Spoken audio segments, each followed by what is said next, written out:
Në fillim organizonin kujdes vetëm me paralelet e shkollës fillare e Qenim Çabej të Slatinës. E më vonë, duke dashur të bashkëpunojmë me kolegët nga fshatrat përreth, organizuam kujdes tradicional ku merrnin pjesë disa fshatra si Gjepçishti, ja ku kemi edhe në foto edhe bashkëshortin tuaj Arsimin, i cili me ekipin e tij dhe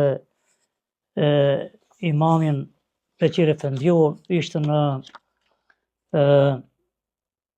komision për vlerësimin e pikëve të kuizit.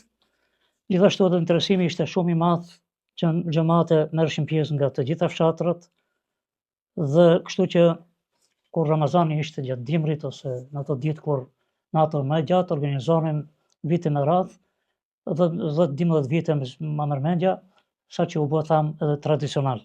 Gjithë këto kuize i keni organizuar brenda në xhami? Brenda në xhamin e vjetër, sa ishin kushtet shumë të vështira, nga se ishte e vogël. Puna ka qenë shumë e madhe. Puna dhe interesimi ishte i madh. Mandej kur filluam në xhamin e re nga 2003-a, kemi hyrë në xhamin e re në qendër, atëherë kushtet ishin shumë të mira dhe organizonim pak më komod.